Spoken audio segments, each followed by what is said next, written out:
Okay, Bismillah ar-Rahman ar-Rahim, Salatu Salam.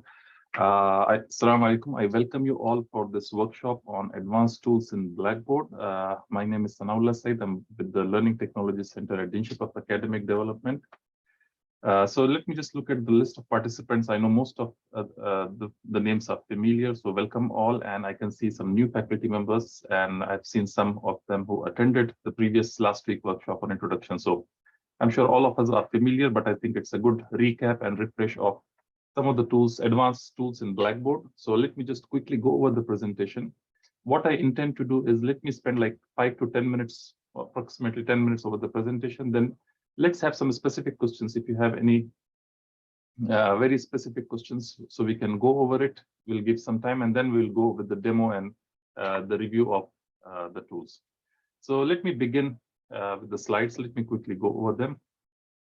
So the purpose and expectation of this workshop is to review some of the advanced tools. In principle, these are advanced tools in terms of less used tools, I would say, because some of these tools have functionality that might not have been used by most of the faculty members. I know some of them have used it, but it's good to sort of review them occasionally, at the beginning of the semester, especially to at least see and identify if you can use those tools in your courses. So I'll provide a list, and we will go over some of the tools depending on the time. I'll go with the definition and a little demonstration of the tool usage. I'll try to talk about little pedagogical perspective and share a best practice whenever it's applicable. The level of this workshop is medium to advanced. I'm sure all of you are familiar with Blackboard or a similar LMS if new faculty members are joining KFUPM for the first time, or returning faculty members, or they have used quite some time ago. But I understand most of you are familiar with the environment, so that's the expectation. So here is a list of tools. I will go over some of them. I did go over some of them in the previous last week workshop on the introduction to Blackboard, but I'll talk about some of these. Let me quickly just go through it just to give you an idea. But before I go, as I mentioned, I always mention as a best practice, it is recommended to use a proper tool for any task. It's very easy to say, but to understand what I mean is, for example, if you are posting grades or if you are publishing attendance, some faculty members have used other tools. I mean, for posting grades, the grade center should be used. So grade center, because it takes care of showing the grades, calculating the averages, mean, and so on. So it will be more relevant and helpful, and as well as it makes sense, and the tool is designed for such activity. So if you are using email or announcement or some other tool for sending out grades, it's not usually recommended because, first of all, the privacy of the grade, every student should be able to see his or her grade only, not anyone else's. And plus, if there is any update in the grade or if there is a grader associated with the course, so those sort of things come into play when you use a proper tool, and that tool will be able to help you do your task more efficiently. So very quickly, I'll talk about review status. Review status is basically given to an item or a file or any content within the course. So I'll talk about this. Adaptive release is basically allowing you to release based on a specific criteria. So there are a couple of criteria like date or user membership. So you assign it to that specific user or release it on that time. Assignments, I think I did cover it, but I'll quickly touch upon that. Blog is weblog. Basically, it's like a reverse chronological order of activities. Again, it's used normally on websites, but you can use it within Blackboard as well. Then we have date management, in which if you are copying content from the previous semester, you might want to update dates in bulk, so that can be done. I'll quickly show this tool as well. Discussion boards, Piazza discussion boards is a built-in tool within Blackboard for discussions and interaction with the student. Piazza is a third-party tool that's also integrated. So some faculty members prefer to use Piazza because it has a web-based interface. It sort of stays outside Blackboard, but it uses Blackboard to connect and allow interaction with the students.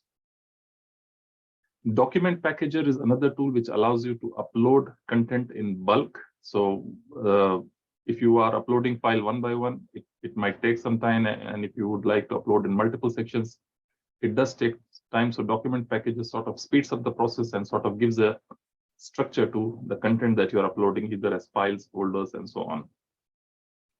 Then you have email versus course messages. Email can be sent to students. They will receive in their Outlook. Course messages is more like it stays in the Blackboard course itself. It doesn't go out. The only thing that goes out is the notification informing the students that there is a new course message. Grade Center, as all of you have used it, or at least tried it.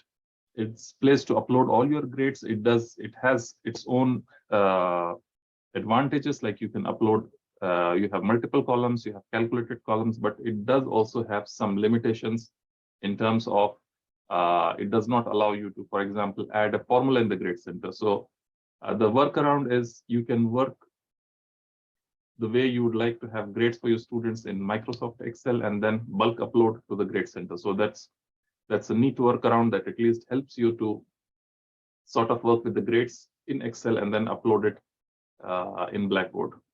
And of course, Grade Center has other features like letter grading, as well as color coding, save as favorites, based on criteria and so on. So we'll quickly have a look at the Grade Center. By the way, as I mentioned, these are the tools that I mentioned some tools are less used than others. That's why I'm trying to sort of go over these tools. If you have any specific tool that you would like me to demonstrate or have a preview, please do so in the chat, or mention it to me so that I can at least try to mention that depending on the time availability.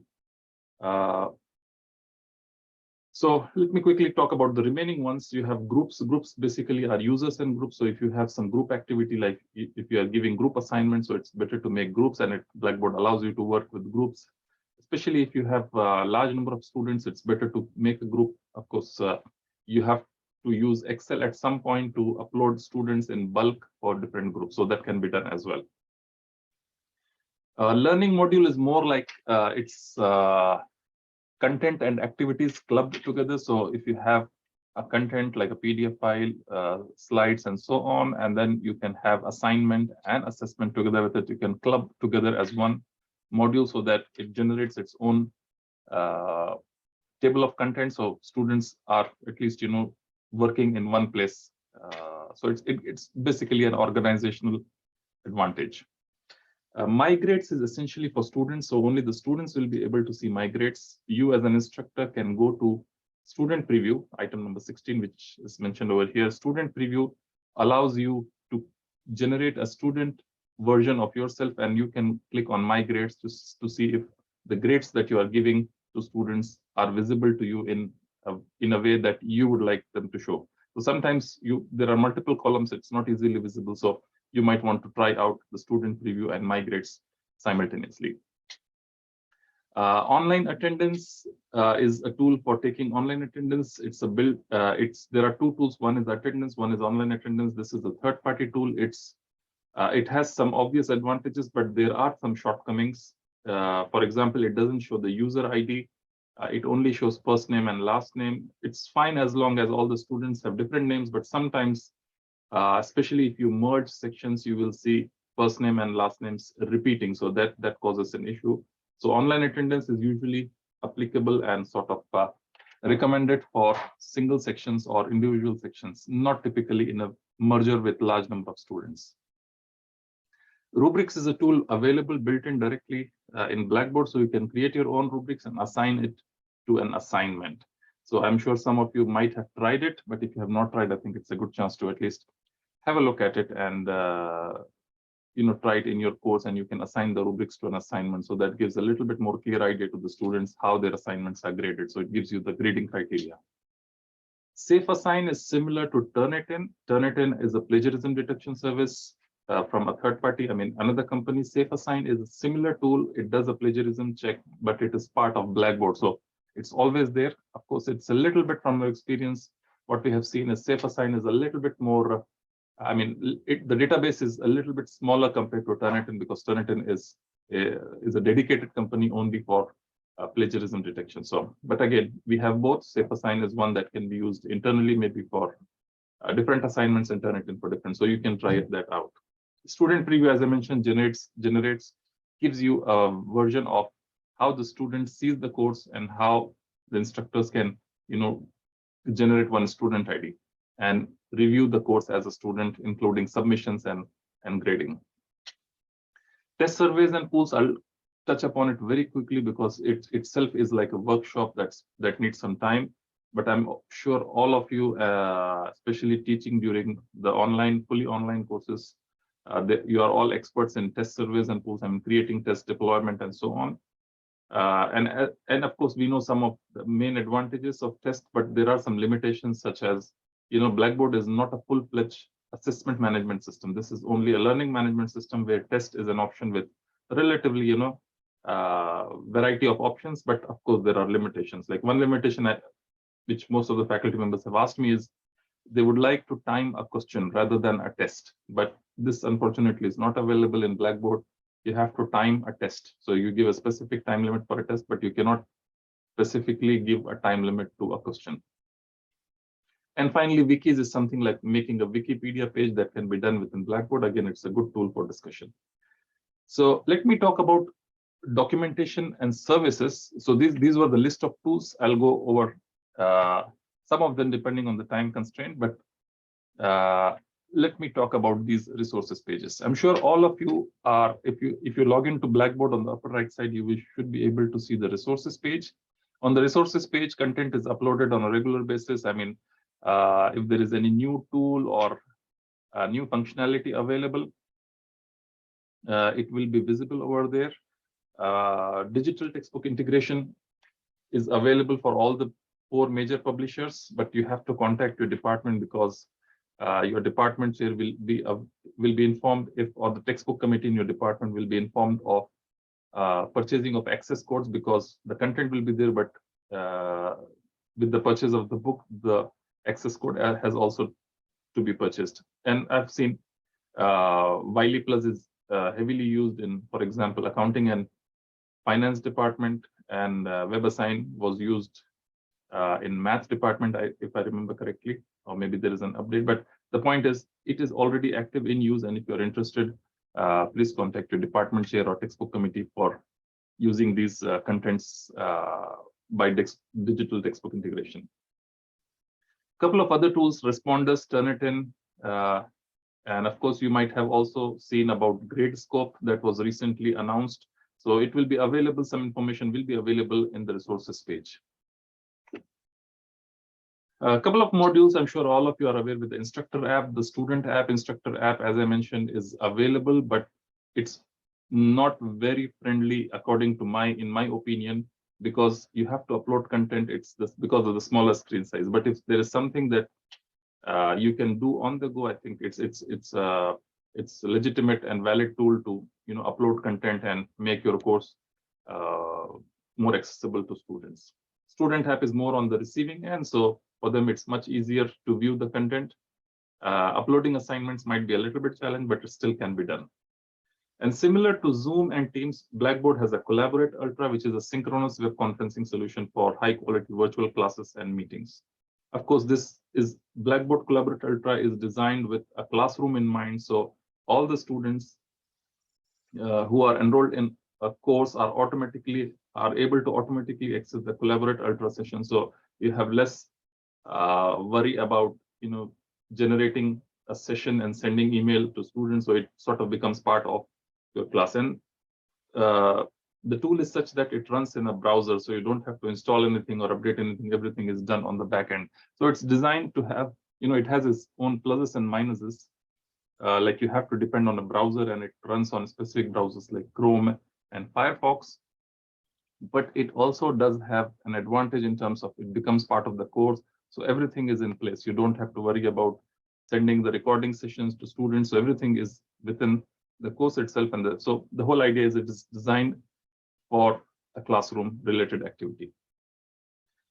For support, I'm sure all of you are aware, the first place that you should go is the help website, where you have functionals, you have features, you have information on the tools and features from Blackboard help website itself. So we are using KFUPM Original Experience, which is a self-hosted system.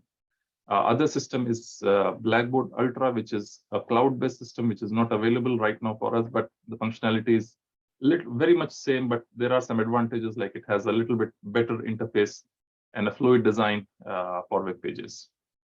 If you face an issue, always feel free to open an eDisk request, and someone will be able to respond to you faster.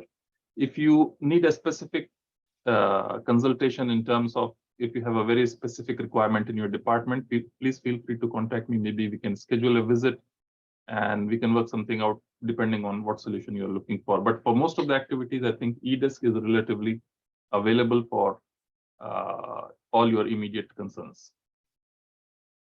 Some of the common issues as I go along, I'll mention it, like when you increase the screen resolution, the of course menu auto hide, so you have to keep the screen resolution to 0, to 100%, the default settings, so that the course menu doesn't hide. If you are teaching in the university for a long time, you will see that your course list will grow over a period of time, and some of the newer courses do not appear. If you have faced this issue, please go to Manage Course Listing. There is an option over there. I'll talk about it when you go to the resources page. Excuse me. I'll talk about also accessing course files, bulk upload of files, copying course from previous term. I'll talk about some of these terms as we go along the course. So let me give you a couple of minutes. If you have any specific questions or discussions, please let me know so that we can take a couple of minutes before we go into the review of the tools. I know as an advanced user, as I'm sure all of you are very advanced users, in my opinion, this is more like a review of the tools, but you have your own experiences and your own sort of set of tools that you are more comfortable with. So if you have any concerns, please feel free to ask either in the chat or with a voice. So I'll give you a couple of minutes for that. So in the meanwhile, I'll just wait and try to respond to any chat messages. Okay, just a second.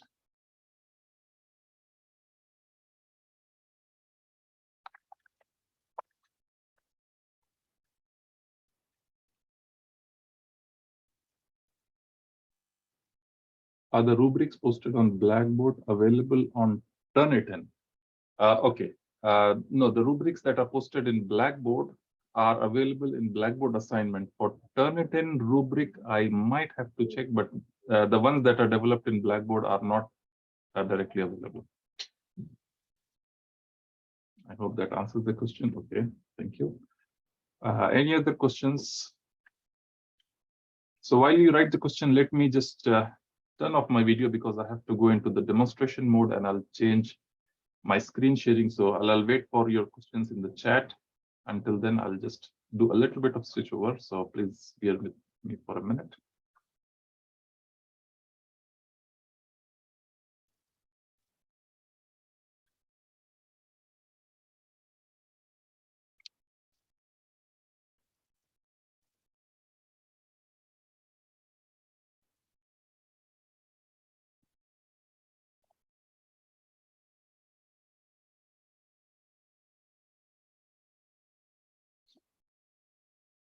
Okay, I'm sharing my screen over here, my desktop screen. So what I'm going to do here is for the review of the tools. Let me open the chat if there is any question. Okay.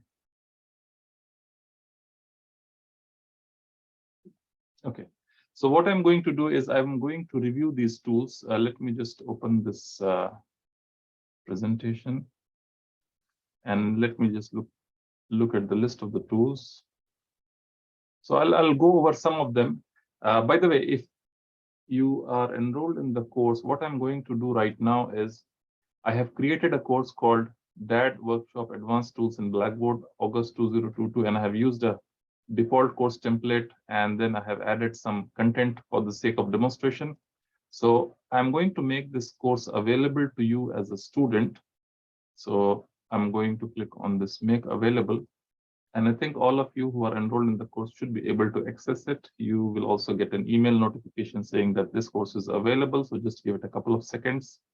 If you are already logged into Blackboard, just refresh your page. You should be able to see the workshop course in which you are enrolled as a student. So later on also, whatever we do in this course, if you are interested to sort of review some of the content or the tools, it will be a good resource later on in the semester as well. So this has been linked to the current semester, current upcoming semester, which will start next week, which is term 221. So once you go into this course, you should be able to see two files. One is called a presentation. This is the current presentation that I just went through. A couple of slides. It talks about the same presentation.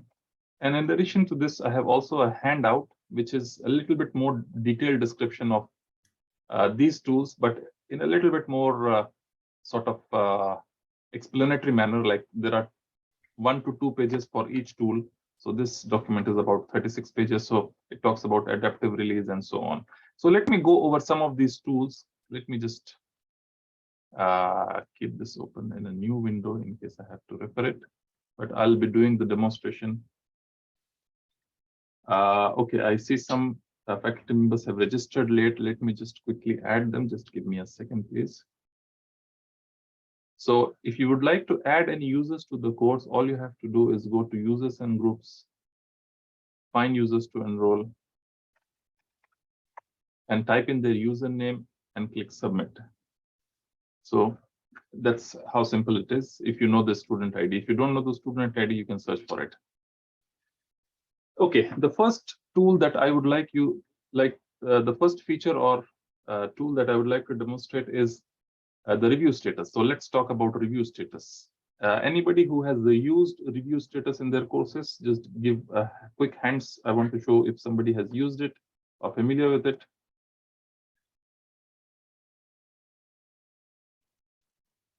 Okay, maybe, okay, I think they might know it, but might not have used it. So let's see. So the review status is basically allowing you as an instructor to get sort of acknowledgement from the student. So if I look at the handout, let me search for review status because it's somewhere at the bottom.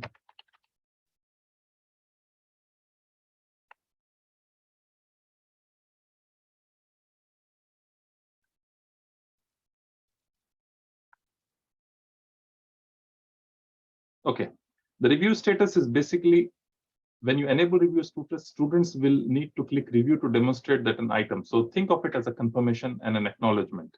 So if you enable the review, basically the student have to sort of,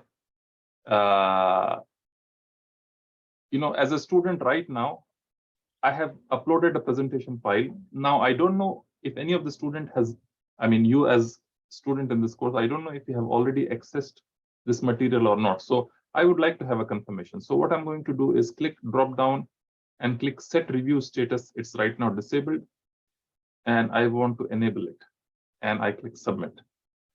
Let me do that again. I clicked on drop down beside the item and click on set review status. And I clicked on enable and submit. Can you just hold on for a second? Just give me a second, please.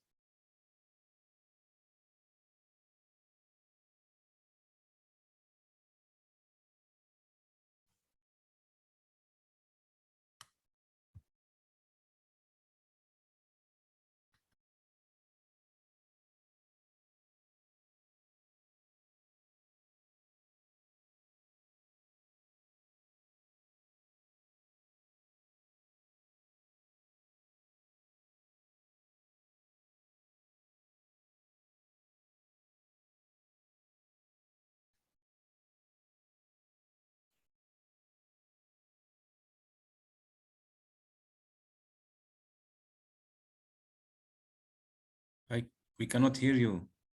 Mr. Sanallah, we cannot hear you. Oh, sorry about that. Sorry about that. I think okay. Can you hear me now? It's better. Yes, we can hear you. Okay, sorry about that. So what happens is, let me just go back. Let me just repeat the step. So what I have done is I have enabled the review status in for this item. So let me go as a student. So if I go into student preview, I should be able to see something like this, and it says mark reviewed. Now, as a student, if you tell them, please put a mark reviewed so that I know that you have reviewed this item. Of course, it's toggle switch, so you can mark reviewed and unmark it. So I can say mark reviewed, and the student will be able to see, the instructor will be able to know that this student has reviewed this presentation, of course, it's just like an acknowledgement, and I can click on exit preview. Now, as an instructor, when I click on drop down beside this item which is reviewed, I can click on user progress.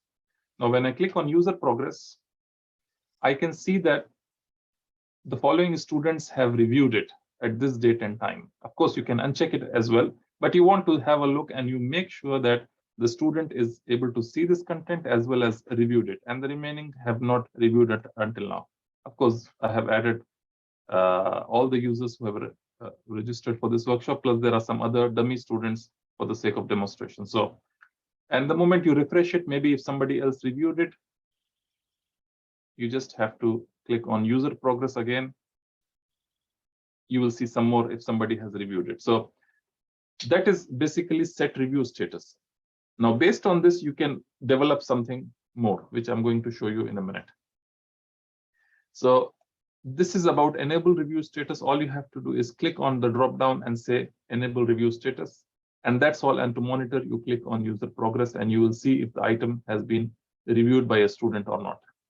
So I think that's very straightforward and clear. Now, the next tool that I would like to talk about is adaptive release. Now, adaptive release is like you have a certain criteria in which you would like to release the content based either on multiple criteria. Now, what happens is, let me just go to adaptive release. In adaptive release allows you to control when content is shown to students based on a criteria that you have set. So the content can be, the criteria can be the date criteria. So a specific date when the course is or an item should be displayed. It can be a certain membership. So if some students you'd like to share content with some specific students, you can just add those students. If an item was graded, for example, if a student has received more than 70% in assignment or quiz 1, then only you should be able to see, for example, content of week 2, for example. So you can set based on grade criteria. And finally, the fourth criteria is review status, which you have seen. So let me give a quick demonstration of 1 or 2 or 3 items using this criteria. So the first criteria is, let's say, the review status. So what I will do here is this presentation, if somebody has reviewed the presentation, only then those students should be able to see this handout. So I'm sort of limiting, putting a restriction so that students see this content, they acknowledge that they have reviewed it, and then only they should be able to see it. So to do that, I will drop down on this item. There is a drop down and you see adaptive release. Under adaptive release, you have 4 criteria: the date criteria, the membership criteria, grade criteria, and review status. So these 4 can be done. Of course, if you'd like to display after a certain date and time, this is fine as long as you just add a date. It will not be visible immediately. It will be visible after that date. I'll come to this in a minute.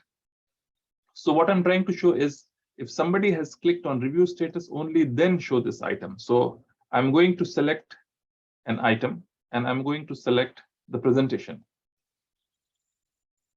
Let me just do that again. Let me just come back here again. So I have this presentation. What I want to do is I want to first show this presentation. I don't want to show this unless they have clicked reviewed. So I'm going to this handout item. I'm putting a criteria on this one. Click on this and say adaptive release. And then drop down. I'm going to say review status of the first file, which is the presentation. And it pops up. I select it from the course menu. I select presentation and I click submit. It says the selection will turn on review for the selected item if it has not already been done. Right now, it's already turned on. So this will sort of save you one step less. So now when you look at the course, this item is available. This item is available, but some students or group may not have access because adaptive release is enabled. So now when I go to the course and look at the course as a student under student preview, since I have reviewed it, I can see it. So if I, for example, turn off the reviewed item as off, so the students by default, if they have not reviewed it, they will see only one file, which is the presentation. If as a student you say, yes, I have seen this content, I will mark reviewed, only then the second PDF becomes visible and available to them. So you sort of creating a dependency that you would like to see this content. Do you want the students to see this content first and then make the second content available based on the student saying the review criteria has been selected? I hope this is very clear and straightforward, and I encourage you to try that out if you want to try it with your students. So let me just go back. And you can always click on the item and click on user progress. You should see like more students usernames over here have clicked on the review, so you know the date and time when they have reviewed it. And as I mentioned, this is toggle, so if they unreview it, you will not be able to see their status. And similarly here for this user progress over here, you can see that by default the visibility is hidden, so the students do not see this content as such. So by default it's hidden. It's the selection criteria is review status. So I hope this is clear. If you have any questions, please raise a hand or send me a message in the chat. So the second criteria that I would like to quickly go over is the date and the time criteria. So let me just go to drop down, click on adaptive release. Let me just clear this criteria. I don't want the review criteria anymore, and I click submit. So the item is fully available. And I click on drop down adaptive release, and then I'll say display after this date and time. So this is straightforward. You can select a date, let's say after 10:35, and submit. So it will only be visible after 10:35. If you look from the student preview, even if you review or unreview, the item will not be available until a specific date or time has reached. And all the time servers are synchronized on Blackboard server, so the time zone that you are using will be the Saudi Arabian time zone. I'm talking about faculty members. If they are traveling if they are teaching or putting a different time zone, it will not be applicable. The time zone on the servers will be applicable with this Saudi Arabian time zone, which is GMT +3. So this is the time criteria, date and time criteria. You have other criteria available. If I just, I can just make it hold on to that. If you want to give it to a specific user, for example, so I have seen, let me just look at the review process of the first one. For example, if I want to give to Mubashir Aziz, let me just randomly take the first name. Mubashir Aziz has viewed this content. So if I want to make the second PDF only visible, after this date and time. So right now, I think if it's 10:35, so if you review it, you should be able to log in and you should be able to see the content. So the time criteria is working fine. So let me just remove the time criteria so I can show one at a time and submit. So the time criteria is removed. So now it's all fully available. Let me apply the third criteria, which is a user-based criteria. So adaptive release, I can either type in the name or I can just search for the user within the course. So as I mentioned, I will use Mubashir Aziz. Let me just type in the name directly and click submit. Now, if you click on user progress from here, you should be able to see if you sort by the ID, sort by the visibility. Only Mubashir Aziz, Dr. Mubashir Aziz as a user can see this content. Nobody else can see it. So it's there, but nobody else can see it except this user. Dr. Mubashir, if you can just verify that you can see it, please mention in the chat. Yeah, I can see it, yes. Okay, excellent, thank you. So this is the third criteria where you apply the criteria for the user membership. And finally, the fourth criteria is based on the grades. Since we are not having grades right now, you can go to adaptive release. By the way, if you want to remove this criteria for the membership, all you have to just go over here and delete it. Of course, you can add multiple users. Let me quickly show you. If you want to add multiple users, I'm just selecting the first three names, submit and submit. And if you click on adaptive release again, you should be able to see that these three users have access. So multiple students, multiple usernames can be selected for adaptive release. But if you want to delete it, just delete it from here one by one. And that's all. And click submit. And there you have the file fully accessible. Just a second. Okay, the last criteria is basically the grade. So if I click on adaptive release, by the way, in the membership, you can also assign groups. So if you have created groups, for example, right now here, some groups are created as a demonstration. So you can assign a group. Again, it works in a similar way. Instead of one user, you will have access to a specific group of users. The third criteria, sorry, the fourth criteria is the grade. So you select a specific assignment. So if any assignment, for example, there is an assignment and user has at least one attempt, or the score is less than equal to 70 or 60, or you have any criteria. So you can set a grade center criteria, and only those users who have done the assignment and achieved this criteria will be able to see the content. So you basically give adaptive release in a way that not everyone has access to the content. If somebody is progressing faster, they have access to the content. So you can limit and work your way out this way. And finally, the last statement about adaptive release is that you can apply multiple rules. So if you drop down and you can see advanced adaptive release, so you can set up different criteria. Rule number one can be, for example, based on date criteria, okay, a specific after a date, for example. And then the second criteria, you can create another rule, for example, and the second criteria can be a review status of any specific item. So you can apply multiple levels of criteria, and all these criteria will be, you can or and it. So you can set up multiple criteria on advanced adaptive release. But the only way to figure out is, as I mentioned, you can use two things. One is use the student preview to make sure that whatever criteria you are applying is working for the student that you are intending to give the regulation. And the second thing is always click on drop down and see user progress if the item is available or visible to that specific user. Okay, so I have a question. Can one set multiple criteria? Example, certain users can see it after a certain time. Yeah, of course, you can set multiple criteria. You can set the date criteria as well as a membership criteria. And of course, you can change it also. For example, after a week, you want to change it or add something, you can always do that, but you have to please verify using the user progress. It shows that these rules, two rules are applied. And then you can verify it using a student preview. So if you are applying any criteria, always try to apply it to yourself as a, for example, this is date review. So let me create a rule. Rule 3, I can of course change the name, and it can be a membership. And I'm assigning it to myself, which is preview user. And I'm going to search for it. So this is the preview user myself. And I submit. So this criteria one user is set.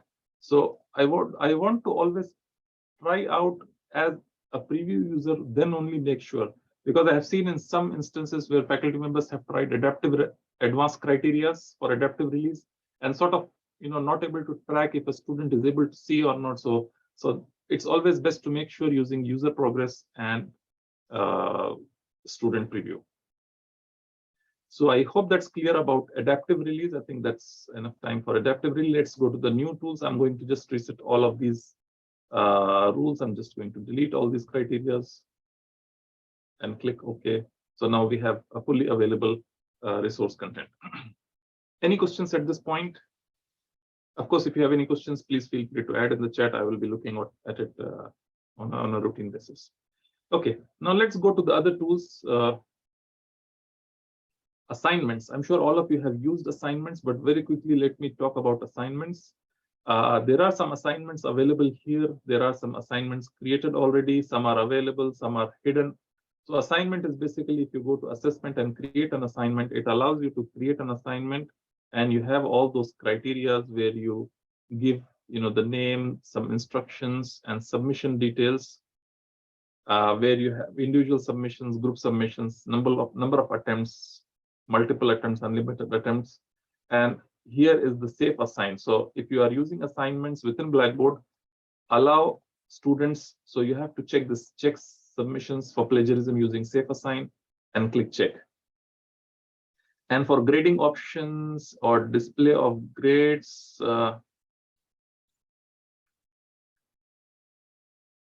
just give me a second. Okay. So you have these criteria, and then you can allow students to view this originality report. So the students also see what's going on. And you have other grading options. Just give me a minute to, before I do anything, just give me a minute to make sure that the rubrics are enabled over here. So if I go to course tools and click on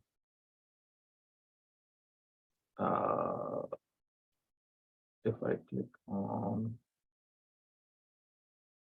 you have wikis, Turnitin, enrollment, Turnitin, test situations and tools. I think customization and tool availability. Sorry about that. So if you look at the various tools that are available in Blackboard for your course, sometimes you want to disable. So it's under customizations and tool availability. So if you click on it and see all the list of tools, it's a long list. Rubrics, as you can see, are not enabled right now for some reason. So if you don't see rubrics in your course or some other tool, just make sure come to this tool availability and click on check and submit. Now, when you do that, and I click on assignments and I try to add an assignment, I can associate a rubric over here. So if you remember, we were not able to see the rubrics when we were seeing the submission details. Now the rubric is there. So if you'd like to assign a rubric, you can either select a rubric if you have already created or create a new rubric. I think if I select, maybe there is a rubric created for an essay. So I can have a look at this rubric. So it's an essay like level of achievement, novice, competent, proficient, or select a criteria, position, hypothesis, organization. So I can just select for an essay criteria for this assignment. And this rubric has some built-in grading features. So you can assign a rubric over here and use this following rubric in the grading process. So you can show this, after grading, maybe you can show this rubric to the student. So this is about the rubric. So if you are interested in knowing more about the rubric, click on the course tools, scroll down, you should be able to see rubrics over here. And there are 2 rubrics created. And if I just open this rubric, it shows me how the rubric looks like. Or if you would like to make a change or see the associated content, this is how the rubric looks like. Okay, I have a question here in the chat. Can we assign a past quiz to a specific student on a future date using adaptive release? The answer is not straightforward, because what happens is if you have used a quiz and if you make changes to the quiz, especially if you change the date or sometimes add attempts, it gives you like a warning, like some of the attempts might be disturbed. So the recommendation is only use the membership criteria and change the date. First of all, so if you have a past quiz, you go to membership criteria, select, make it visible to that specific user or specific student that you would like to give access to, and then change the date. So it can be done, yes, but I generally wouldn't recommend it unless you are sure, because it's sometimes the moment you change a quiz, it does change other parameters. Sometimes it resets the grade. It gives you a warning. So be prepared for it and always have a backup of your quiz, because sometimes it does reset it based on what criteria have you selected. So you just have to be careful. That's all. Otherwise, yes, you can do it. Okay, so this is about rubrics. So you get an idea, and the rubrics can be created. Somebody asked me about Turnitin. So let me just quickly look at Turnitin assignment. I'm sure it's, if I remember correctly, it's not there, but since we're talking about rubrics, let me just go to assessments. And instead of this assignment, I'm going to use a Turnitin direct assignment. Just give it a couple of seconds. Okay, so Turnitin assignment, you have to give a name, overall grade, number of parts, submission details. Let me search for the word if rubric is there. So it has a Turnitin rubric. So it's launch Turnitin rubric manager. So somebody who asked me about Blackboard rubrics available on Turnitin, the answer is no, as I mentioned, but Turnitin has its own rubric library. So you have to launch it from there and create a rubric and then sort of use it in your Turnitin assignment. I hope that is clear. So basically the point is assignments are very much similar. You do have essentially all the features, but Blackboard assignments are part of Blackboard. So you have to use the Blackboard created rubrics, and Turnitin assignments are part of Turnitin, which is a cloud-based service, not directly part of Blackboard. So it allows you to do something similar, but you have to do everything in the Turnitin assignment and Turnitin website. I hope that's clear. Okay, so let me go to the next tool right now. Since for assignments, we talked about rubrics as well. So 2 tools are done sort of. Next, let me talk about blogs. Again, it's something very simple. I will just quickly mention it over here. So you have these different type of blogs are open communication tool for students to share their thought. Of course, you can use like the discussion tool or the email or some other tools, but blog is one tool where you can sort of create it on a course level, and people and students can contribute to this item. So it's more like a discussion, but it's more like an open discussion. So you post, you do a post on a specific date and time, and people are looking at it and they can comment on it. So the instructor can create a blog entries, apply a grade, and use it to sort of infuse interaction within the classroom in another way. So blogs is as simple as that. It's just like another discussion tool, but in typically reverse chronological order. So the most recent will come at the most top, and the older ones go at the bottom. So you just have to, these are a little bit old ones because they are from our previous course, but you get the general idea. So you create a blog entry, you give some title, description, and attach files and so on, and it will be available as an item. So that's essentially about blogs. I'm not sure if blog is very useful in your courses, but at least you know that there is a tool available in Blackboard. Similar to blog is wikis. Wikis is like a Wikipedia page where it's again very similar, but you are developing a web page where you can comment or you can edit. So if somebody has posted an article or a discussion or a paragraph, you might want to make changes to it or work together as a project. So wiki is a little bit different than blog, because blog is more like somebody has posted an information and you are commenting on it or sort of following it and just want to see what's the most recent. Wikis is more like project based, where people are, students are adding content, and whenever they remember something or get a resource, you just add it to a page, and it becomes a common place to add and review the content. So blogs and wikis are very similar tools, similar to discussion tools. Since we are here, let me talk about discussions as well. Discussion is like a traditional tool for discussions and forums. So if you click on any tool, you can, students does something very similar, but the organization is a little bit different.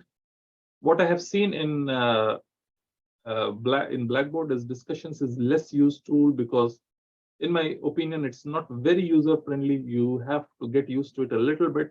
But some faculty members have requested to have a Piazza tool, which is similar to discussion. So within the course content, you can either add a tool for discussion, or Piazza is a third-party tool. I'm not promoting the tool, but some faculty members have used it. So you can just say Piazza discussion.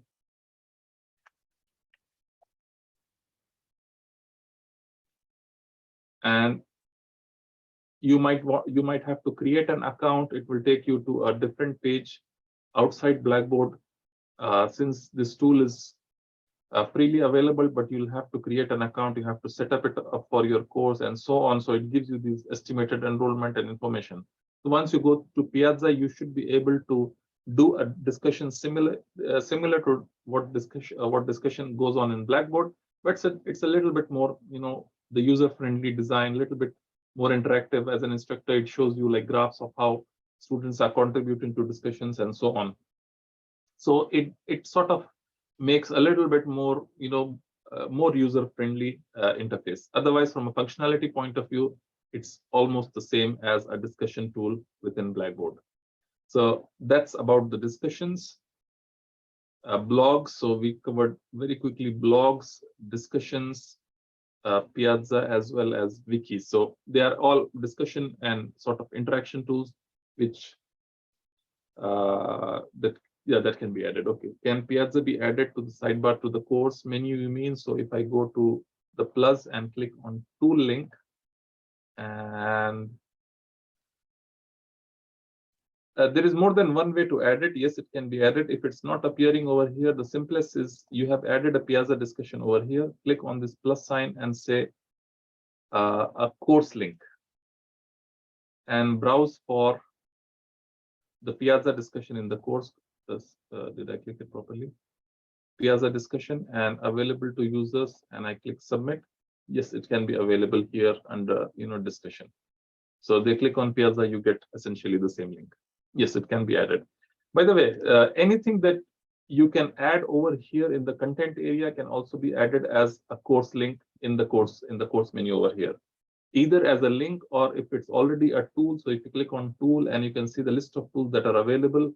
So if you would like to add a discussion board, which is already added, you just add and type in the name and make it available to users and submit it. So yes, it's very customizable and you can add multiple items in this way. Okay, so let's talk about date management very quickly.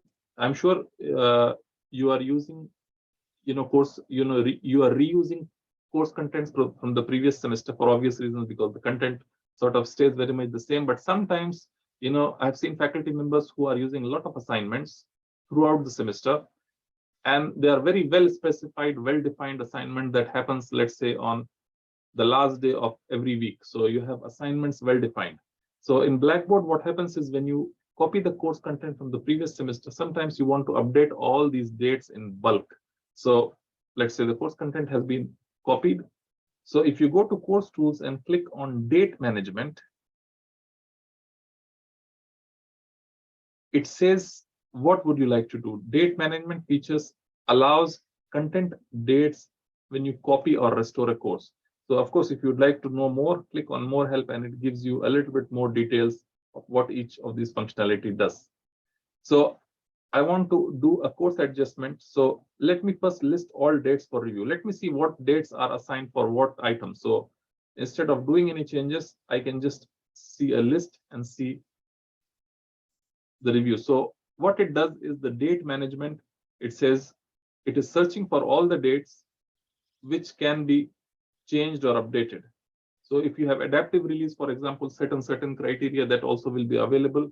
If like right now it's showing these are welcome was an announcement on this date, you want to change a specific date, that can be done. Or if you want to adjust the dates of all these items, for example, if you have used it on a specific date and time, if you want to adjust these dates by, let's say, every semester has about 4 months. So if you have taught a course in September or August and then January, so maybe about 100 days. So if you want to add 100 days to all these items, approximate number of days, because the week gets adjusted.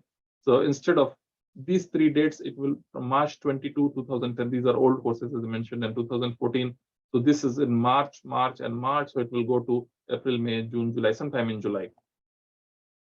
So if it's June and July, so it automatically updates these dates when it's supposed to be due. So this typically helps you in bulk update of dates, and I think this is very useful if you are using very well-defined specific assignments, maybe in coordinated courses where you have well-defined assignments on specific weeks and you would like to sort of change all the dates in bulk.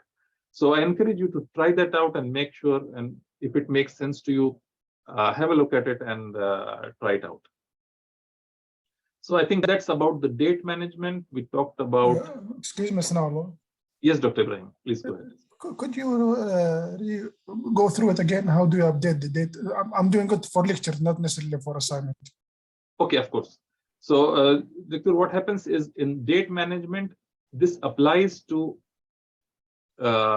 this typically applies to content that you have dates fixed on it. So anything that has a due date or start date or end date, so you should have a criteria. If you have uploaded the content, for example, right now the content that we uploaded here has no date criteria. Presentation is available right now. The review status was enabled. The handout was available immediately. So if you apply a date criteria, for example, let me just apply it. I go to adaptive release and I say, let this item be available, let's say from, for example, 9th August,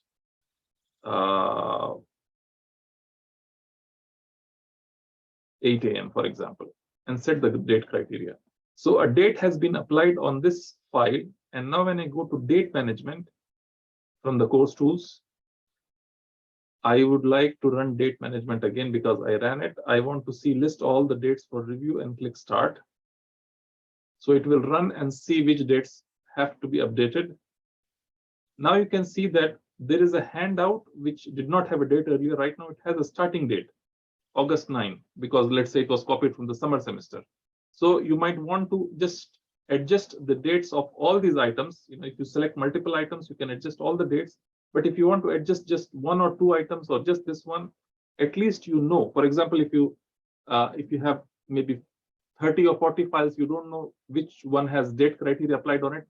This tool will at least show you which items have date criteria enabled on it, and you can change it specifically. So I want to change this from August 9th.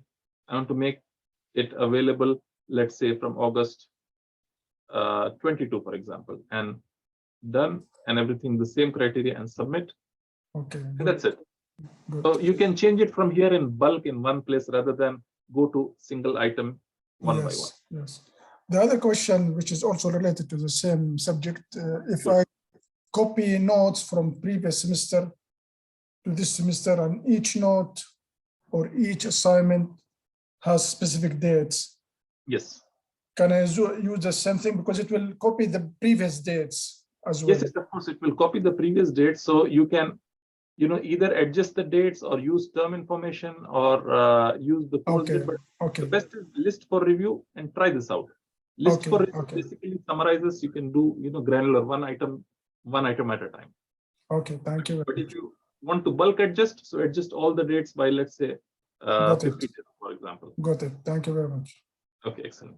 So it will automatically adjust all the dates. And when you click on it, if you remember, something was in August, now it's October because I have added 50 days. Now, if I go to the course content, just to make sure, and if I click on adaptive release, I'll see that this is sometime in October. The date has changed over here. So basically, it allows you to change the date of items in bulk in one statement. So I hope that's clear, and I encourage you to try that out if you have not already tried it out. Thank you very much. No, it is. Thank you. Excellent. So especially if you are copying course from the previous semester, I encourage you to try this out. It can be really helpful in managing coordinated courses from my experience. Okay, the next tool that I want to talk about is Document Packager. Document Packager essentially allows you to upload content in bulk. Now, if you have seen it, I have uploaded one presentation file, one at a time, and then the handout. Now, suppose if I have multiple files, there is one way to do it is you can say build content, and instead of a file, click on an item. So if I click on an item and I say, let's say multiple files, and I can select multiple files, I can say browse local files. I have a couple of PDF files that I would like to sort of upload to this course. Let me select based on PDF file. I'll select some Blackboard articles. Okay, just randomly something. And then I'll have these 4 files and I click submit. So once I click submit, it will upload and I have multiple files added as an item. So you can have multiple files. Now, this is one way to do it if you would like to upload in bulk. But sometimes you would like to have it in a structure.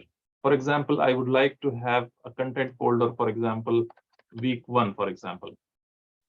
And in week 1, I would like to have a specific file. So week 1 is a folder over here. And within week 1, I would like to have a specific file. So I upload an item or a file. Similarly, I will have week 2 and so on. So if you would like to organize more content in a more hierarchical or nested format, this multiple file option does not look very convincing to me. So the workaround or the option for this is to use a document packager. So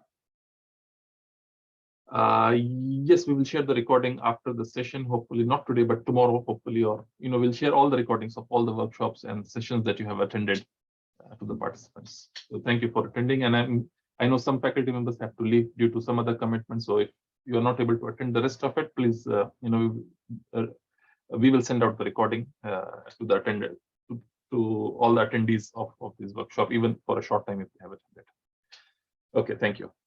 So if you'd like to upload content in bulk and have a nested and organized structure, there is something called document packages. So if you go to build content and scroll down, you will see document package. Now, what document package does is it uploads a zip file. So in order to use the document packager, what you have to do is generate a zip file first. So let me just minimize this window. I have a folder document package upload, which I have created for the sake of demonstration. Now this folder contains week 1, it contains a handout. Week 2, it contains a couple of PDF files and an image and a movie file. And then outside you have a background image of KFUPM background. Just for the sake of demonstration, I have added a file. So this is a background image. And once you have this, let me just delete this. Once you have this nested structure, once you have this nested structure of the folder, you have multiple folders in it. All you have to do is right click and convert this to a zip file, not a RAR file or any other format, but a zip file. And even if you don't have WinZip, within Windows, you have a compressed zip folder. And even on Mac, you have something similar. You can do a compressed zip folder. So once you do that, it will create a zip file as such. So it will be dpupload.zip. If you open this zip file, you should be able to see this folder, and inside this folder you have week 1, week 2, and some other files. And now I can use the document packager tool over here, and I can say build content and say document package. And this document package will say this tool allows you to upload the zip package containing documents. It will create the course content items within the course for each file. The directory structure of the zip file is also translated into folders within the system. You should not upload HTML packages because this is essentially for documents. HTML package zip is a SCOM package that is different structure, so it will not work. So this will only work for the one that I'm just showing. So you have to have the contents available, make it a Windows or a Mac folder, create folders, put the files inside, and then make a zip file out of it, and then use this tool. So let me just go to this tool. I'll say select a package zip file. I will browse for the local files. And I'm going to select dpupload.zip. Please note that I'm not selecting the folder, I'm selecting the zip file. I'll say open, and I click submit. Now, when I click submit, it does 3 things. First of all, it uploads the file. Second, it unzips all the file. And third, it sort of puts it in the proper layout structure. So if you see, you can see DP upload. Let me just bring this up a little bit. In DP upload, if you go inside, you will see that there is week 1, week 2, and the background. So in week 1, you have this file as an item. In week 2, you have these files, multiple files as an item. So the whole layout is sort of maintained, and the nested structure is maintained. So if you'd like to upload in bulk, I would suggest to use the document packager tool. Again, this is not built in Blackboard. This is some third-party tool, but it does the job in a very smooth way, especially if you have, let's say, 100, 200 files that you would like to upload in bulk, if you have some repository that you'd like to upload, but this is only for content. So this can be done using the document packager tool. Any questions at this point? I think we covered about 8 to 10 tools out of 18, and I'll cover some more depending on the time availability. So let's take a couple of 3 to 5 minutes break. Let me get a cup of tea if you don't mind, and then we will continue in about 5 minutes. It's 11:06. Let's continue back at 11:10. So I'll give a quick break right now. Thank you.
Okay, it's 11:10. Let's get back to the remaining tools. So, okay. I have talked about document packager. Let me talk about email versus course messages. I might have mentioned this earlier, but let me still talk about it just for a minute. In Blackboard, email versus course messages, email is sent directly to students and they receive it in their Outlook. But the only limitation is that you will not have any proof within Blackboard that the email was sent, but you will get a copy in your Outlook as well. So that is the way email is sent in Blackboard. So if you click on Blackboard,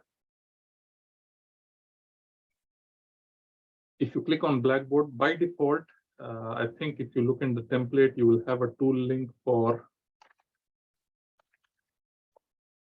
send email, and you can use the email and it's available to users. So anybody can send an email to either all users, all groups, or teaching assistant. And so you have different groups who you can send an email to. So if you send it to all the users, they will get it from my web data. I'm using this email address right now for Blackboard activities. I can do a subject, it's going to all users, but they will get it in, I'm not sending it, I'm just showing you.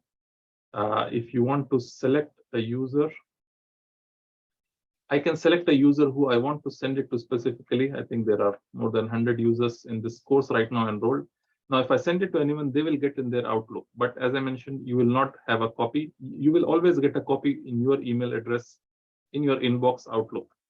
So, by the way, send email by default is sort of hidden. If you click on this and hide the link, this is hidden from the students in the default course template. If you'd like to make sure that you want the students to communicate with you, send email is one of the methods. You can enable it. But sometimes what we have observed is students try to, they can be a nuisance if they keep sending you emails. So sometimes you don't want the student to send emails to all the users in the group or specific users, so you can restrict it. So in order to do that, you have to go to course tools. Under course tools, you don't have to, you have to go under customization and tool availability, in which you have a link for email, and you can restrict to who the students can send an email to. So I will drop down and click on email settings, and I'll say, let's allow students only to send an email to teaching assistants and instructors, and do not allow them to select. So I'm restricting it to teaching assistants in case they want to send an email to a teaching assistant or a grader, not a grader, teaching assistant and instructors. So then I click submit. And once the settings are saved, I can go to send email. As an instructor, I can send to all. Let me just make this tool available to the users. So as an instructor, I can send to all, but if I go from a student preview and I click on send email, the student can send email to only teaching assistant and instructors and not to anyone else.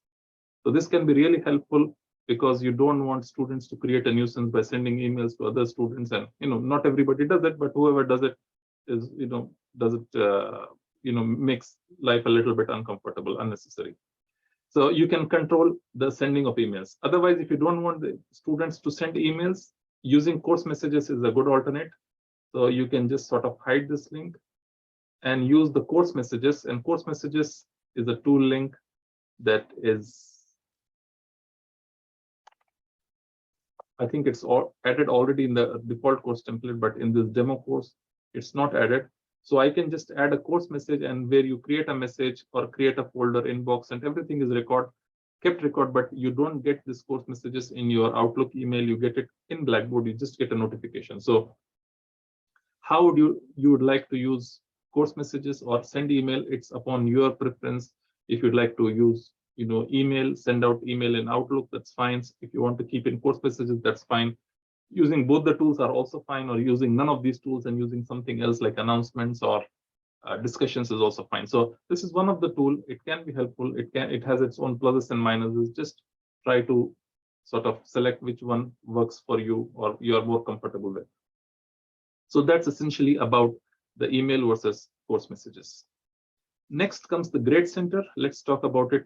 We have to spend a couple of minutes here because it's a little bit more detailed.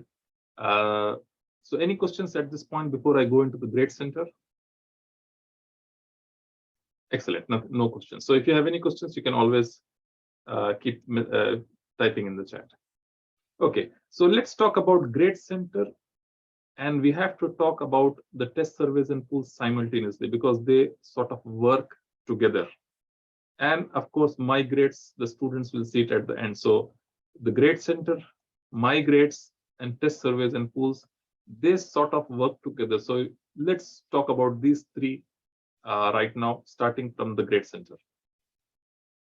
So now grade center, as you might have seen, is basically the default setting is you can click on grade center with this arrow. It shows you all the users, all the columns, and the limitation is that depending on the screen size, you can see only some of the columns. By default, not the column size is not expandable, so you cannot you cannot increase the width of the column, or you cannot increase or decrease the width of the row. So this is sort of very much flexible. The layout position is there, but you can sort of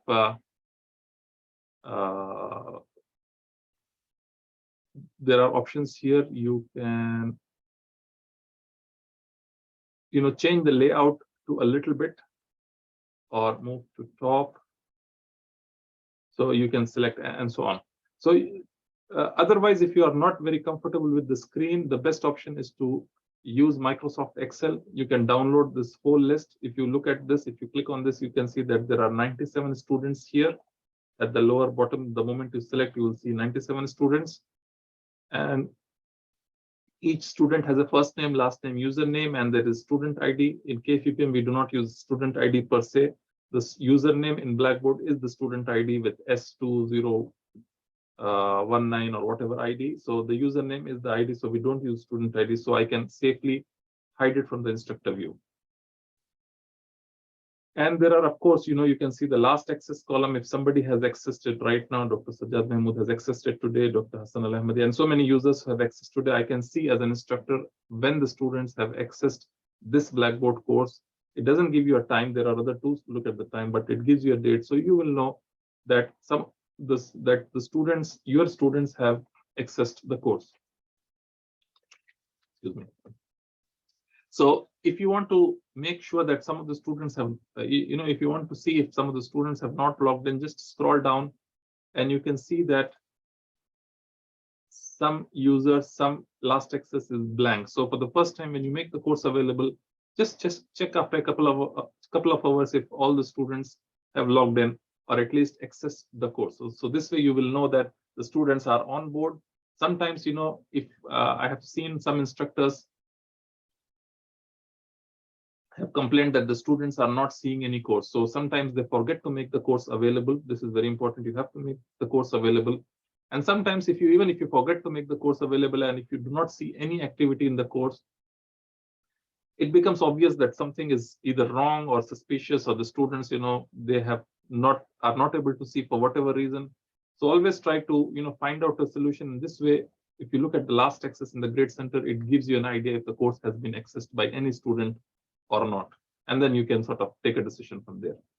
Of course, there are a lot of columns. Sometimes you don't need all the columns. There are, there are some best practices, like whenever you create an assignment, you can always say, homework 1, assignment 1, and so on. Or otherwise, you can use the word assign and then give a name, photo instructions, assign celestial bodies, assign planet, and so on. So you can follow some naming conventions. Now, sometimes if you'd like to organize the grade center, you, of course, can create a new column. So this new column will be created here, or you create a calculated column based on some of the columns that you would like to add, like an average column, minimum, maximum, total column, weighted column, and so on. So if you'd like to, for example, average all your assignments, so you can click on average column. You can give a specific name. I will say assign average, for example, and let's display a score, and let's say select columns. Now, instead of select columns, I'm going to select all the assignments as a category. So instead of doing one by one, I can either select assignment like this, assign 1, 2, 3 assignments, there are 3 assignments, I can move something like this. So 3 assignments, I'm going to do an average. So this will create an automatic average column. And I'm going to use the default setting. So this is one way to do it, or you assign the whole category of assignments. So anything that is under assignment that can be done. And I click submit. And towards the end, I will see an assignment average. And if somebody has submitted their assignment, I will get an average calculated automatically. So this way you can create an average column for an activity, minimum, maximum, total, and weighted column. Weighted columns gives you different percentage. But as I mentioned earlier, Blackboard has a limitation in terms of flexibility of the weighted column. If you'd like to add a percentage, for example, assignment 1 is out of 100, you want to take 5% out of it. And then assignment 2 is out of 20 and you want to take 50% out of it. So that type of weighted column is not very flexible in Blackboard.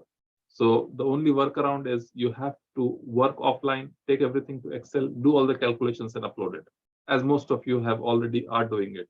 So if you have not done any work in Excel, the easiest way is to click on this work offline and click download. Now, once you download, it asks you, what should I download? The full grade center, user information only. I'm just going to go with the default settings, which is full grade center, and I will download it. It takes a couple of steps and I click download. And I should be able to see the full name file. It gives something like grade center course ID full grade center with the date and time. If you open it, it will try to open by default using the Excel file, using the Excel application. And sometimes it doesn't recognize it. So it says, are you sure you want to open it? I'll say yes. And when you open it, you'll see something like this. It is essentially a CSV file, which is comma separated values.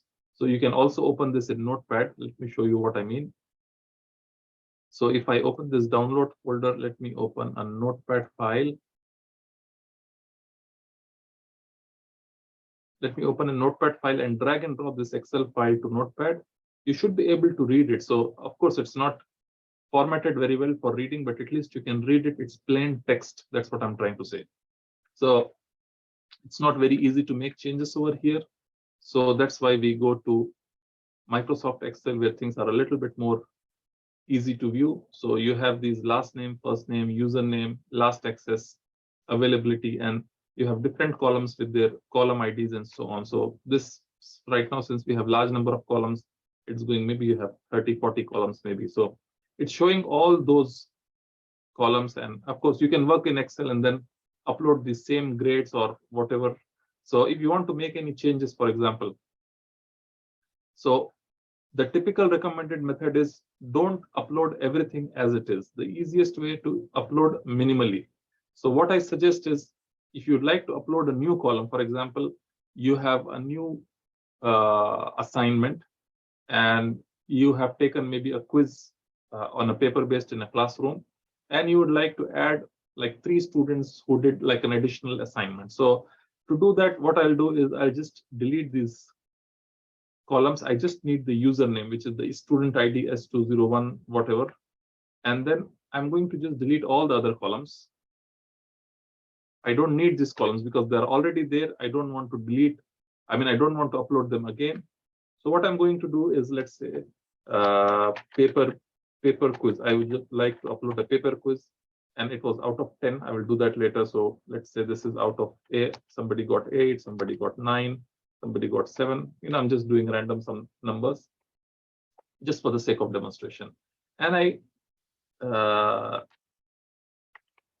I'm not going to upload for everyone. I'm just going to upload for this. So let me just delete all these other users. So to upload from Excel, I just have these 2 columns. This is the main prime column that has to be there always. And this is the additional column. This will always be added. If you upload it multiple times, it will have multiple copies. So try to upload it only once when everything is ready. So once you do this, you have username for these 5, 6 users, including I'm including for myself so that I can see it as a preview user. And this was a paper-based quiz that was taken in the class, for example. Now I will go file and save this file. And it is saved. Let me just close this. And I'm just using the same file name. So if I open the same file name in Notepad, for example, I should be able to see it clearly. So if I go to downloads and I just move this file, if you can see, this has, just these items. It was comma separated or tab separated. That's why there is a spacing difference. But if you open in Excel, it should be easily visible. Now let me try to upload this Excel file directly into this Blackboard. So I am in this course right now, and I go the other way. Instead of downloading, I'll go to upload. Once I click on upload, it will ask me what would you like to upload. Please make sure that this is not an Excel file as such. It has to be a readable CSV file. You can open it in Excel to make changes, but do not save it as an Excel file. So the best practice, as I mentioned, is download the file, make changes to it, save it, and then upload it. So I'm going to browse for local files. I think I have the same file, which is file name called GC221 with the GC is for grade center and the course ID with the date and time. And I click submit. The moment I click submit, it will give me sort of a confirmation that this is what's going to happen. If anything is wrong, I mean, if it's an Excel file or some other file, it will give you an error at this point saying it is not going to go further and nothing will be uploaded. But if everything is okay, it will come to the confirmation page. It says paper quiz this is the new uploading column that will appear. And it will only add these 6 entries and it will add a column. So for me, this is what I wanted. I'll just go ahead and submit it. And when I do that, it takes a couple of seconds because sometimes it's large, but sometimes it's small. So what I can see is I scroll towards the end. I can see there is a new column called paper quiz, and I have some entries. Let me click on the paper quiz to sort based on this item.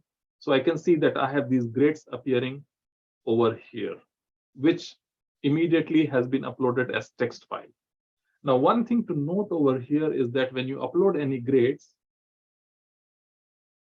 by default, it uploads as a text file. So I could have uploaded, instead of 9, I could have typed NINE 9, that still works, but you will not be able to do anything with it. So it's recommended to upload the numbers. Now, once you upload the numbers, you have to click on drop down and see edit column information. Now, this column information, just before I go over here, if you notice in other places, you get a digit 9.00. So this is a decimal or a number that can be used in calculation. So if you are using average of a column or adding grades or so on, it has to be a number. It cannot be a text.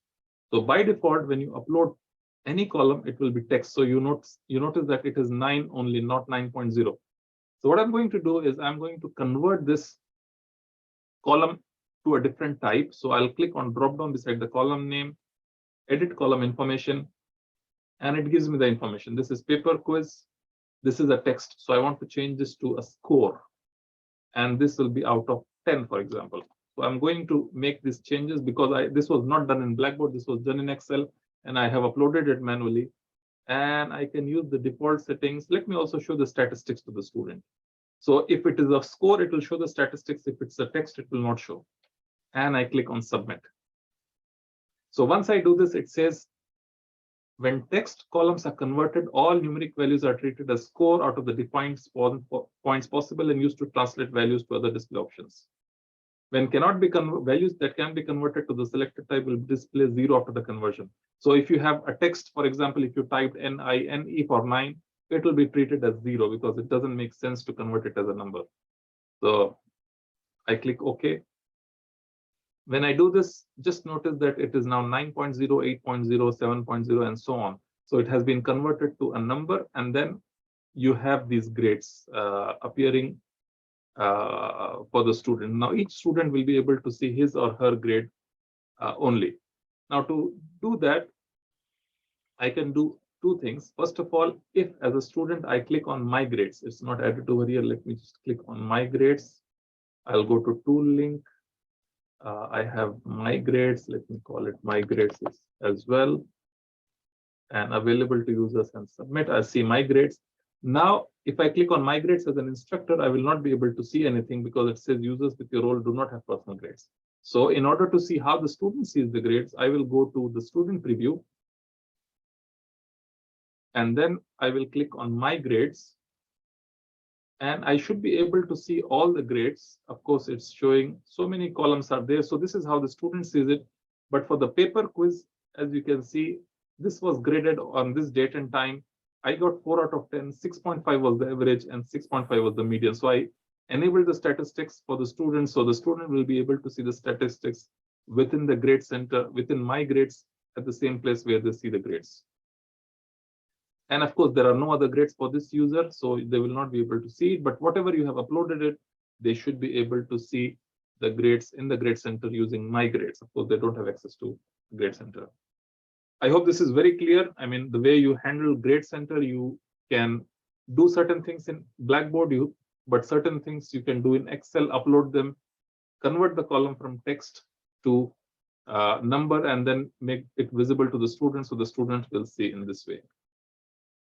And of course, this is the order that they will see. If you want to reorder some things or hide certain things, you can always do that. So that's why student preview is very essential if you'd like to customize how the students see the grades. So these are the graded ones, these are upcoming ones, these are submitted ones. So these are based on category, but this is what the student sees. If you want to customize it, let me just exit the student preview, come back to the instructor preview, click on grading and full grade center. And there is something called, of course, there are so many columns.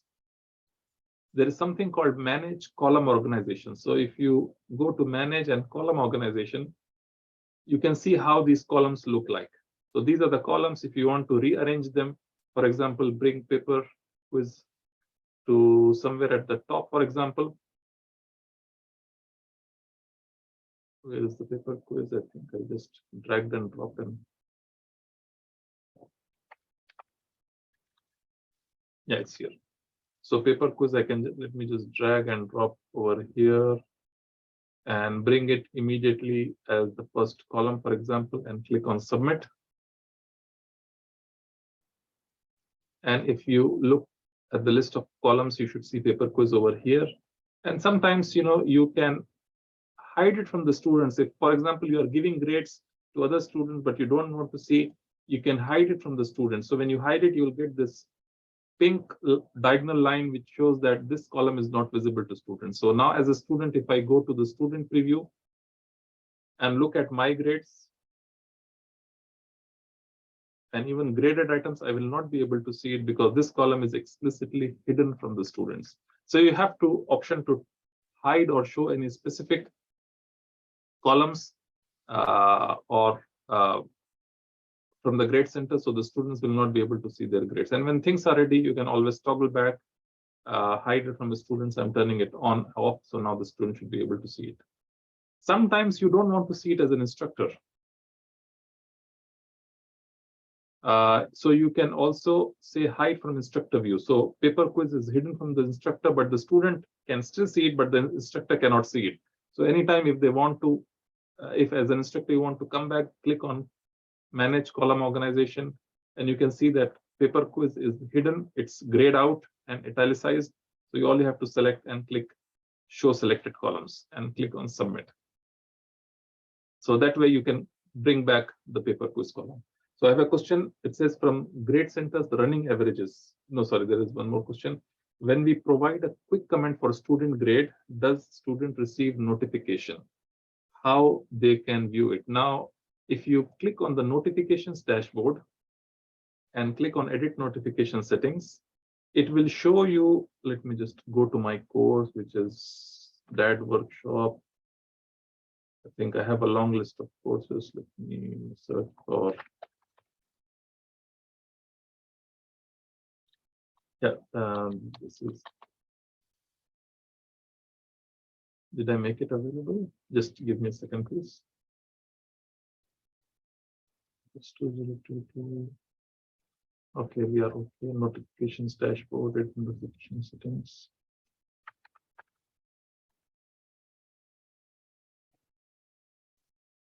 Let me just I think okay, this is down, sorry. Okay, now if you look at the type of notifications, you are asking for, does the student receive notification for quick comment? So if I search for comment, no, unfortunately. So these are the items that the student will receive notifications on. They will not receive notifications on items that are not listed over here. So you have to be aware of what can be received as an email notification. So how can they view it? Okay, if you have a quick comment, let me just try that out. Let me just go back to my web courses and click on the advanced tool workshop, and I go to the grade center, full grade center. For myself, there is a quick comment. I can say feedback to the learner, something like, please improve this item, and I can just say some more notes here and click submit. I can give an additional quick comment here. Now, if the student wants to see it, you click on student preview and click on my grades.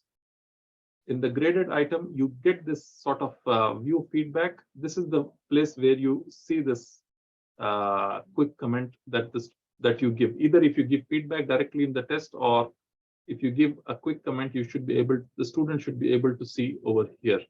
But they will not be able to receive the notification because this is not a part of the notification and it's not always used. So try that out. And okay, for the next question, for grade centers running averages, is there an easy way to keep the running average of student quizzes excluding one or two of their worst scores? No, unfortunately, running average is not very you cannot control a lot using running averages because it depends on different columns, not on multiple attempts. That's what I understand. So my short answer is there is not an easy way. I think what you're already doing is a little bit workaround, but unfortunately, there is not an easy way for that. So as I mentioned, the grade center has its own limitations. We just have to understand what is there and what can be done and what cannot be done. So thank you for that question. Hello, sir. Yes. When you create a total column, Yes. in primary display, instead of score, if you put letter, how it will work, sir? Okay, so you are asking about this total column. Creating total column while making a new column. Okay, let me create a new column called my total column, for example. Okay, and primary score, instead of score, you want it to be letter. Letter grade. See, first of all, when you create total column, you have to select the columns. Let's say we select all the columns. Okay. Now, by default, let me just click on submit. Let's see what happens. By default, what happens is it will give you some column A, B, C, D, whatever. Yes. Now, if you see, this is following a grading schema, which means anybody who scored more than 90, 80 is getting A. So if you click on manage and click on grading schemas, okay, it will show you the letter grade. This is where it's picking up from. So if you click on edit the letter grade, anybody who's getting A is basically scoring 90 to 95 as a sum total percentage of all the columns. Okay. So you have to explicitly come and look at the grading schema first before assigning a letter grade. So just have to be, make sure that the linking is done properly. So if somebody is getting A, B, C, D, it's from this grading schema. And by default, this is the letter grade. Sometimes you can make a copy saying, I will call this KFUPM letter grade, for example. Okay. And I can change my scores. Instead of 97 to 100, I'll make 90 to 100, for example. And then correspondingly, it does its own calculation. Try that out. What I'm trying to demonstrate is, okay, I have to make changes. So let me use the default settings. So instead of the letter, I'm going to use KFUPM letter grade. And then I come back to my total column. I will edit this column. And instead of letter grade, you can get KFUPM letter grade. Okay. So you set your own grading schema. So sometimes you have to have a curve or something. And then based on that, the students, or they will get, instead of A, now it's A minus and so on. Okay. So short answer to your question is, you have to first fix the grading schemas, then create a total column, and then the students will be able to see their proper grades if you're not selecting the score. the values are editable, isn't it? Already the existing values are Of editable. course, they're editable. Of course, they're Okay, editable. okay. Thank you, sir. Thank you. Okay, thank you. Let me take another question. Also, while on notifications, is there a way to customize the default notification settings for each course? Every semester I have to go in and manually turn off. No, unfortunately, the default setting for Blackboard is that whenever you create a new course, all the notifications are turned on by default. Unfortunately, we cannot control that. And you have to, what you are doing is perfectly fine. You have to go and disable the notifications. I know majority of the faculty members are upset if they don't get notifications. So it's like 90% of faculty members, they want to see notifications, although they get inbox gets flooded over sometimes, especially if you're a coordinator or you are instructor of many sections. So, but at least you will know that the course is active, it's going on, and very few instructors, are sort of annoyed by the notification. But the default setting is, unfortunately, the notifications are always on. At the beginning of the semester, you have to go to the notifications dashboard, select the course that you are teaching, or you can go to these edit journal notification settings and keep it to daily digest. So instead of coming throughout the day, you can keep the daily digest. It will come sometime in the evening as compiled one email. So I think that's one way to do it if you would like to sort of reduce the number of emails in one shot rather than doing it every semester. I think that's a workaround that I can suggest. So that's about the grade center essentially. And let me just come back to the test. I mean, I have a limited time, but I think the interaction is also very important. I can see some experienced and advanced users who have very specific comments. So thank you for that questions. And I'm sure everybody else is at least getting an idea what some things that can be done and that cannot be done. So let me come to this, the grade center, the remaining part of the grade center, and then we'll go to tests very quickly. In the grade center, the remaining part that I would like to quickly show is you can generate reports, you can have smart views, you can maintain color codes, which is more like cosmetics. You can have categories. So by default, if you have seen that in grade center, you have 4 links over here. The first is needs grading, which basically summarizes that these are the items that the instructor has to grade. Full grade center shows everything. I mean, the full grade center in terms of columns and rows. Assignments shows, it's like a smart view showing only assignments. So you don't have to go over the full grade center, especially if you have many columns. So this sort of filters out the specific criteria. And then if you would like to see only the tests, then you'll see the test over here. If you would like to see any specific categories, for example, we created like a total column, or you can go to smart views. If you want to see only discussion boards, for example, so these 2 smart views are added by default. So I'll add discussion boards, and I will add one more. If I click discussion board as a favorite, I can see in the grade center discussion board as one of the item, and that sort of makes only the discussion items as gradable. So it sort of allows you to filter out and specifically grade and have a look at the grades. If you want to have any other categories or smart views, for example, I can create my own smart view. I'll say total columns, for example. And these are custom columns or based on user or category or course group or performance. Let me just use the custom based criteria.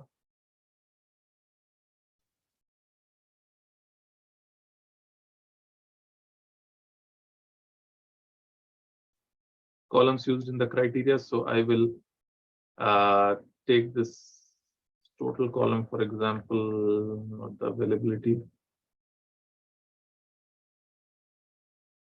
Not able to see user criteria available.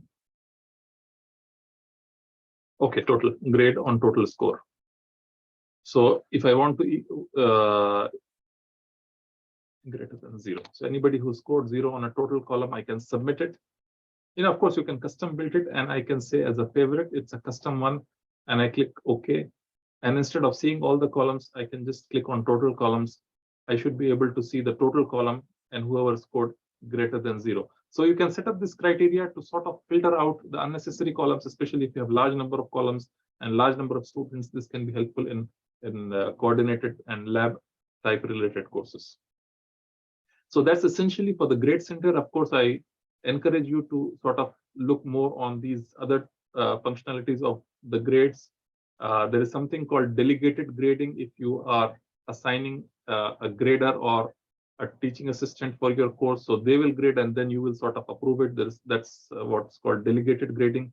If you remember seeing in assignments, if you create an assignment or an assessment, I think typically for assignments, if you scroll down, you will see grading options. There is something called anonymous grading and delegated grading. So you can give a responsibility to the grader, and once that grader gives their input in terms of the grade, you can confirm it as an instructor saying, okay, I approve the grades that the grader has given. So you can enable that, and once you enable, you have to give somebody some permission, and you can instructors can reconcile those grades if they have multiple attempts and so on. So such options are also available. I encourage you to try that out, and I know some instructors have tried this out already. They faced some issues, and it was you had to do one additional step to reconcile the grades and so on. So if you are interested, if you have graders with your course, please try to use this delegated grading. I think it will be beneficial and sort of more control, so that whatever the grader gives the score to the student the student will not see it. You will have to sort of approve it after the grader has graded it, so that the student can see it only after you approve it. So I encourage you to try that out for delegated grading. And even in the grade center, you can see that these columns have to be reconciled. So you will see a different icon. Right now, you will see these yellow icons, which means needs grading. There is an icon legend over here, which shows all the different icons that are that's possible. Like green is a completed, yellow is needs grading, overridden, attempt in progress, and so on. And one of them, it shows with the blue percentage sign, that's the reconciliation of grades. So I encourage you to try that out. Excuse me. So that's it for the grade center. Now let's quickly talk about the test surveys and pools. I know it does not do justice because that's like a full workshop on its own, but let me give you an idea very quickly. In the handout, I think, because I have covered most of the tools, I will not go over all of them right now, but let me come, because there are some best practices when using this document shows the best practices when using different communication tools like blog, discussion board and wiki in combination, journals, and so on. But let me come to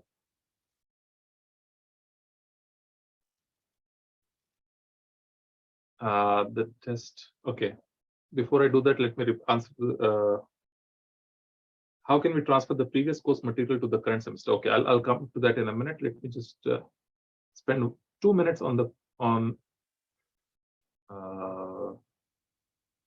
Blackboard test. Okay, in Blackboard test, what happens is, this is the big picture. What happens is, as an instructor, you create a test and then you deploy it in the content area. So these are the two first steps that the instructor do. Now, creating a test, you have to go create a test, add questions to it, set up the criteria, when the test will be available, so you deploy it. And then the student takes it in the content area. It comes back to the instructor gives grade and feedback, and finally the student review the grades and migrates. So test is a full cycle of this. I will not go over the cycle, but this will give you an idea. And I'm sure all of you have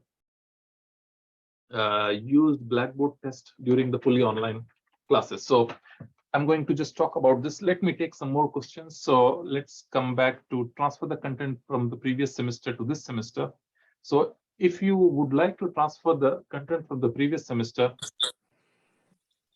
go to the source course, which is, for example, this is my current semester workshop 221 for the current semester.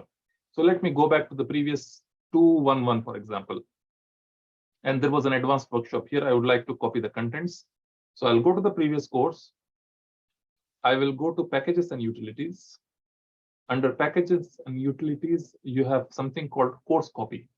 So you select the course copy and you say, I would like to copy it into an existing course. By default, it will be existing course for you. Because I'm a system admin, I'll get an option to create into a new course. So you will not get this option. You will be able to copy an existing course. And from here, you will select the destination course ID.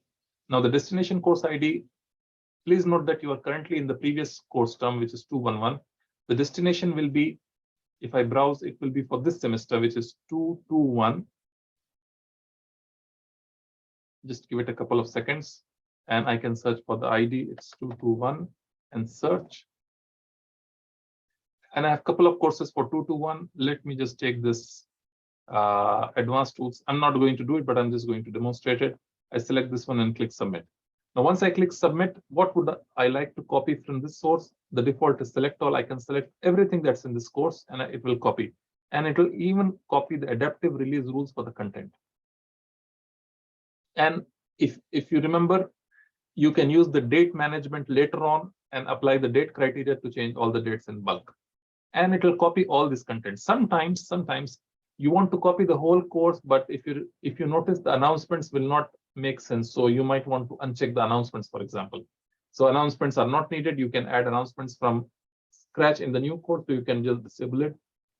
And then it will show you the size. This is around 20 megabyte. The allowed package is 5 GB. This is very generous in terms of the course size, but this is available. And you can copy the enrollment as well, which is not recommended at all because you are essentially copying the content. But in some cases, if you'd like to copy the enrollment, you can check this, but the default option is unchecked. And then I click submit. When I click submit over here, it will take a couple of seconds. I'm not going to do it because it will overwrite a lot of content. It will send you an email that everything was copied, and you will get a sort of notification that this content was copied. And this is how you copy it. I hope this is clear. Now, since you asked about copy, let me show you one more related tool. Let me come back to the regular course. If I go to the advanced tools and if I click on packages and utilities, you have an option to bulk delete. Sometimes if you want to just delete the course, you can say bulk delete. But again, this is warning. Once you delete it, it goes away. You can delete a specific. For example, if you have copied everything, including the announcements, and you want to get rid of the announcements. So if you see over here, there are a couple of announcements. I think there is just one announcement. You can either just delete from here, or sometimes I've seen instructors have like 30, 40 announcements that were developed or sent over the period of the whole semester. You can just, if you want to delete in bulk, you have to come here, click bulk delete, select any specific item that you would like to delete, and it will all be empty. So please use this with caution because this is not reversible. And just to make sure, Blackboard also asks you for confirmation. It says type delete in this box to complete the request. Otherwise, it will not go through. So you have to type it and then click submit, and it will go through. So I'm not going to delete it. It's only for the demonstration that I wanted to show it to you over here. You can also check course links. Course copy is also have shown it to you. Another important activity is export or archive course. At the end of the semester, or sometimes even during the semester or previous semesters, if you'd like to make a backup of the course and download it locally for your safekeeping, it does not open it in the same way. It's not like a fully packaged code that opens a file. But what happens is, if you create a backup of the course, you have either export the package or archive. Export is basically the content. Archive is content plus user interactivity. So archive is a little bit bigger in size, more interactivity. It will also save the grades and so on. But if you export just the package over here, it sort of says, this is the course ID that I'm going to export and what all you want to export over here. And once you export, it gives you, so if I say select all, let me select everything, and I click submit, it says success. This action has been queued. An email will be sent when this process is complete, because depending on the course size, this is around 20 megabyte. It takes maybe half a minute or two, and then you will see, okay, it's available. It's exported as a zip file, so you can download the zip file or view the basic log or delete. So if you just download the zip file, please note that this is not a regular zip file. So if you open the zip file, it will contain content in a structured format that is more like a SCORM package. So it will open only in another Blackboard course. So if you have exported the zip file and if you want to import it in a new course, so what you can do is you should have a blank course somewhere here, because I have some blank course shell over here, which is, I think, empty, which I quickly can show. This is all empty. There is no content here. If I click on content collection, I think this is all empty, nothing. So what I can do here is only for the sake of demonstration, I can go to packages and utilities, and then I can say import package. Because I have exported the package, I can import the package, and I'll say use the zip file, browse for local files. This is the zip file which I just exported. Open and select all, and I click submit. So this is another way. It takes a couple of minutes. Import, this is waiting. An action. I'll come to the question in a minute, please. So just if you open over here, you should be able to see the course contents is waiting. So just give it a couple of seconds. Until then, I'll answer your question. Okay, what are the analysis options for rubric results? For rubric, you will only, the student will see only the results, but for analysis, I think what you're talking about or what you're suggesting is item analysis. So if you have a quiz already, let me show you if I have a quiz. There is an item analysis in the quiz. So if there is a quiz, you have to run the item analysis. It will show you the different type of questions and what was the discrimination students did, easy, hard questions, and so on. But with the rubric, I don't think it works the same way as you're suggesting. This works with item analysis within the quiz, and this has to be done after you have deployed the quiz and the students have taken the quiz, then you run the item analysis. Let me show it to you again. If you click on assessments, you have a quiz drop down beside the item and it says item analysis. You run the item analysis. It takes a couple of seconds to run it. Right now, it has already been executed. And if you look, item analysis provides statistics of overall test performance and individual test questions and help you to recognize questions that are poor discriminators of student performance. So you can use this. I hope this answers your question about analysis options. Otherwise, for rubrics, as I know, there is no item analysis as such. Okay, let's come back to the import part. Let's see if the import has been done. I had a blank course shell and it says import has been complete. So if you look at it, all the content has been uploaded. You can see these different groups. Of course, it's not in the same format because it already had certain sort of content and messages and so on. You will see content here, whatever was uploaded, I think. So course messages, tools. The layout is it is a little bit different. So there were some already announcements, and this was the announcement there. So if you want to copy the course, one is direct copy or one is in export or import with the content. So I hope that works out for you. Finally, let me just talk. I think I talked about, all of them. For test surveys and pools, I encourage you to try that out, but I'm sure all of you are sort of expert and experienced users. So that's essentially all from my side. We are almost coming to 12 noon. If you have any questions, please feel free to ask me. Otherwise, we will wrap it up in a minute. If you have any questions, please let me know. So thank you all for attending. And if you wish to sign off, please carry on. If you have any questions, I'll stay here for another minute or two to answer your questions. Thank you very much for joining, and Jazakallah khair for everyone who attended. Thank you so much. And I'm sure you as the semester goes on, you will also have some questions later on. So please feel free to contact me either through eDesk or email, and or we can have a direct one-to-one session if something is very specific to your specific case that you would like to discuss. So thank you all, and we wish to see have a fruitful and a beneficial semester, and I'll be available to you for any help with Blackboard, inshallah. So thanks again, and bye then. Assalam. Hello, sir. Yes, sir. So when in creating grading schemes, Yes. when I click the letter grade, it shows good, takes me to edit. Where can I find the KFUPM grading?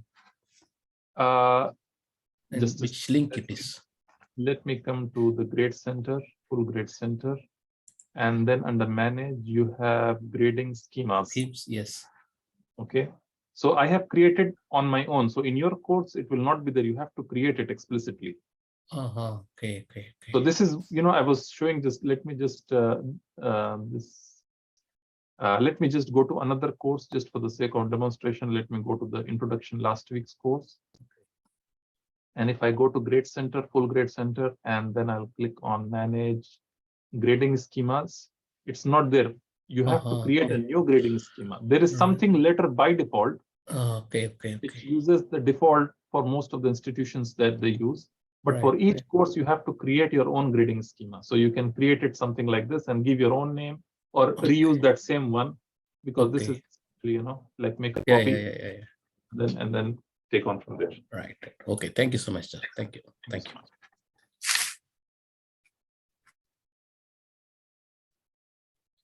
Okay, I think I'll close the session now. And as I mentioned, if you have any questions, please feel free to contact me later on. It's too well known. So thank you everyone for attending, and Thank you, sir.